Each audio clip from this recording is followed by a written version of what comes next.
Today's the day. It's my 2026 State of the Collection show. Let's get into it. Yes, and welcome to the Mad Watch Collector Show. And today, it's a big one. It's my 2026 State of the Collection show. Yes, it's time to show you the bulk of my watch collection. However, that is without my Seiko collection. I currently have 11 of those, and they have their own show. And obviously, this is without showing you all of my Casios, because I doubt you've got all day. Now, at the start of last year, I set a goal to try and purge a lot of the collection. I've got this set of watches down to 21 pieces.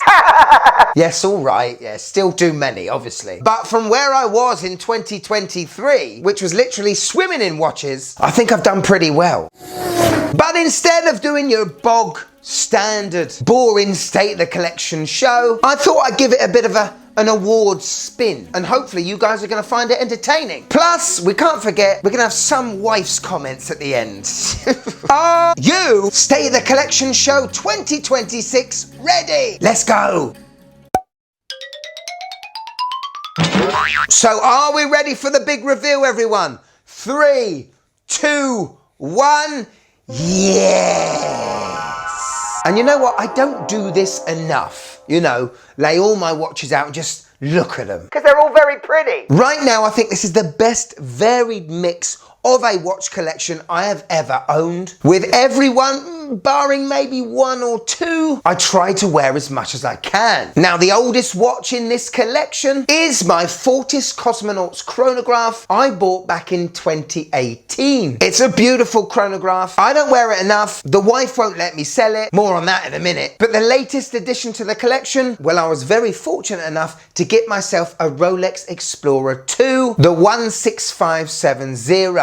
And I am very much still in the honeymoon phase of this watch. Big thanks to BQ Watches for giving me a great deal. When it comes to pre-owned luxury pieces, they're the only place I would ever go. But on that Rolex, I honestly think that could be my favourite out of the three I have right now. But it might just be the honeymoon talking, I don't know.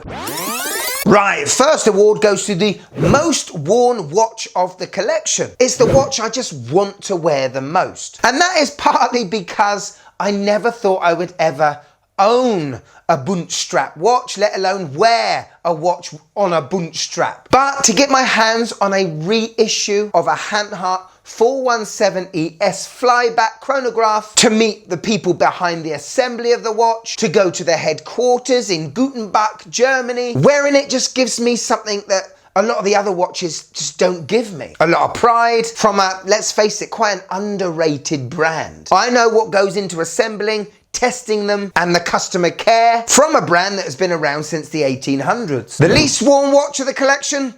It's the Fortis again, unfortunately. Even though it's an amazing size for my wrist, I just never seem to want to wear it, which is annoying because it's cool. And with the great Valjoux 7750 that always likes to let you know that it's around, you know, with the little rotor moving around. I know a lot of you guys out there would absolutely love this watch. And as I said, the wife won't let me sell it because it's one of her favourites. And I know if I was to sell it, would I be able to find another one?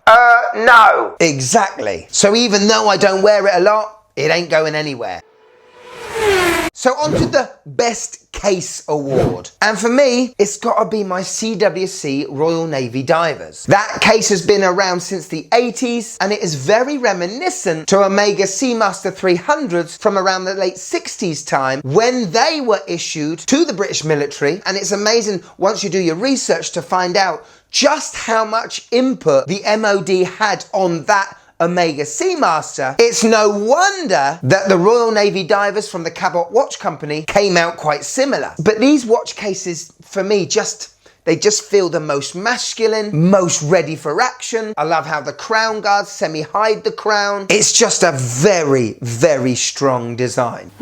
Best crown, well, for many a year, it used to be the Hamilton Field Khaki Mechanical. And I would probably say, if I had one of those in the collection still, it would be right up there. The feel of the winding, just the use of it is phenomenal. However, the crown I like to use the most is on my Rolex Submariner, my 14060. The crown is a great size, phenomenal grip, the crown guards are sized perfectly, and operating that beautiful 4Hz 3130 automatic in-house movement, well, it gives me a lot of joy. With a close second, my Vertex M60 Aqualion. The knurling of that is absolutely phenomenal and is inspired by the sight adjustment mechanism on the Bren light machine gun, which was introduced at the start of World War II. Coupled with the Swiss movement inside that is also phenomenal. Next up is the Best Bezel in my collection award, and if you've been following the channel long enough, you will know not many watches come close to my Black Bay 58s. The 60 clicks, the use of the ceramic ball bearings, the sound of the clicks when you engage that bezel. I'm a big fan of aluminium inserts, and if they're not aluminium and you want to modernize them, then you look at something like the Vertex M60 with the matte ceramic insert, but with that red triangle at 12 o'clock, with the proper diver's Lume pip. That's number one. With a close second being my CWC RN Diver. Then it's one of the new ones in my collection, the Hanha Aquasphere. That has a beautiful 60 click to it, very similar to the CWC. And then finally, it's my M60 Aqualion. Notice they're all 60 clicks. I much prefer 60 clicks to 120, and they got to have a good click to it. Super. Best bracelet? Well, funnily enough, I don't have too many watches with the original bracelets on them. All three of my Rolex watches are from the 90s. They are outdated, but I love that. I really do like my Black Bay 58s bracelets. I'm not one that uses on-the-fly micro adjustments, so not having it on this clasp, it doesn't really bother me. I do like the bracelet on my Christopher Ward Sealander 63 GMT. That's a very well-made bracelet with a butterfly deployant. And I love my Vertex M36 expandable strap. That's something I don't have on any other watch, and it reminds me of my granddad on my mum's side, who always wore a watch with an expandable 70s bracelet. Could you just click that like button, please? It really helps the channel.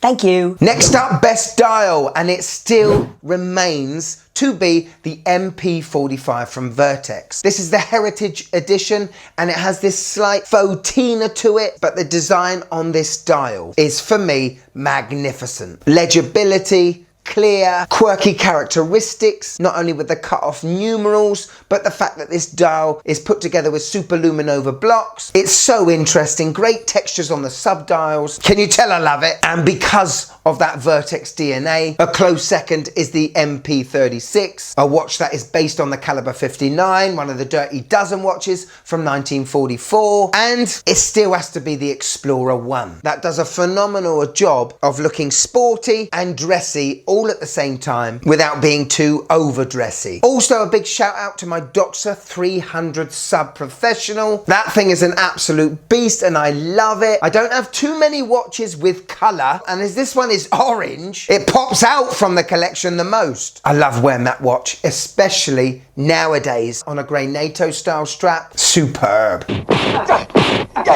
On to the best Lume, and without Seiko in the equation, the door is left wide open for basically all of my Vertex watches. The superluminova blocks are absolutely phenomenal. The legibility is so clear, and they're the only watches that glow in the daylight. Nothing really beats them.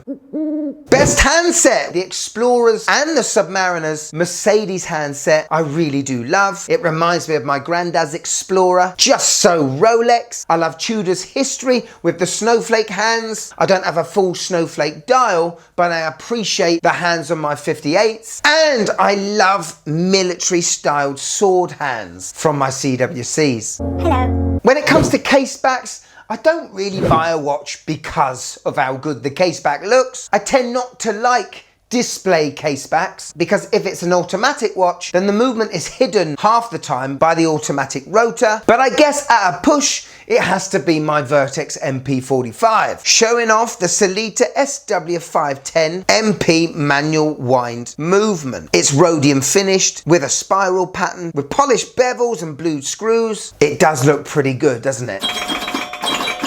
On to the best wearing watch in the collection, and definitely the Explorer 1 is right up there. Because the N-Link aren't solid, the watch is lighter than a modern version of the Explorer, but it does feel lighter on the wrist, and I do like that. I love the FKM rubber straps on my Vertex watches, as that gives really good comfort, and I really do appreciate the quality of the bracelet on my Formex Essence 39, the one with a malachite dial, but that engineered bracelet is on another level. And because of its great articulation, it's so comfortable on the wrist. Right, on to the watch that I have a love-hate relationship. And really, it's my fault, really. We're talking about the Citizen Aqualand, an awesome bead-blasted Ana-Digi diver with a depth alarm. It's sort of your affordable Omega Pro Prof, and I absolutely love the case. The trouble is, the lug width is 24 millimeters, and still I don't have any straps that are 24 mils. So I have been persisting with the strap that the watch came with, and it is tougher than a tough man's tough bits. It just doesn't make the wearing experience very nice. But that might be because it's meant to go over a wetsuit. However, 2026 is the year where I get at least one new strap for the Aqualand. It's the biggest watch in my collection, which I don't mind, but it's got to feel comfortable, and at the minute, it doesn't. So, from my collection, which watches am I looking to get rid of? Quite hard to give an answer, really. There is one, and ever since I got the Explorer 2, I have been thinking about it more and more. I've finally come to the decision to get rid of the blue Black Bay 58. I don't need to. I love the colour of it, but when I'm in a situation to put on a dive watch, I've got Seikos to choose from, I've got the Submariner, the Vertex, CWCs, and I want something a little bit different. Now, whether that is the Tudor FXD designed with the Marine Nationale, or whether it is really going for it, getting a titanium diver in the Pelagos 39, I don't know. But out of the whole collection, that 58 may be the one going. And lastly, are there any watches that I'm looking to bring in? Well, there's the ever ongoing journey on how long I can go through this hobby without eventually buying a Speedmaster. I know it will happen. Whether it happens in 2026, I don't know. Right now, I've got the collection into such a good state, I don't feel the need to get another watch. Shut up, you. Yes, a little bit of wife's input. Her favourite watch in the collection is basically anything from Vertex. She loves the field watches the most. She loves CWC. Anything really that has a military aesthetic to it. And she really likes the Fortis, which is a bit annoying because when I feel like I'm in the mood for selling it, she's always there in the corner of the room, you know, with those eyes, you know. It's big, flashy, blingy watches she doesn't like, or ones that she don't understand, like the Citizen Aqualand. And to be fair, pretty good taste, wife, isn't it? So there we go, my 2026 State of the Collection show. I hope you enjoyed it. I'd love to know in the comments below which are your favourites, which do you think I should get rid of, and which ones should I bring in. If you'd like to show a little bit more support to the Mad Watch Collector channel, we got a Patreon now. See the shows early, blooper reels, behind the scene footage, private group chat, and get your name credited at the end of every show like this lovely lot. But if I've got you for a few more minutes, and I hope I have, why don't you check out the Seiko collection? You will love it, I tell you what. Go on, keep the algorithm a monkey a swinging. Go on, click it, you'll love it. Go on, click it.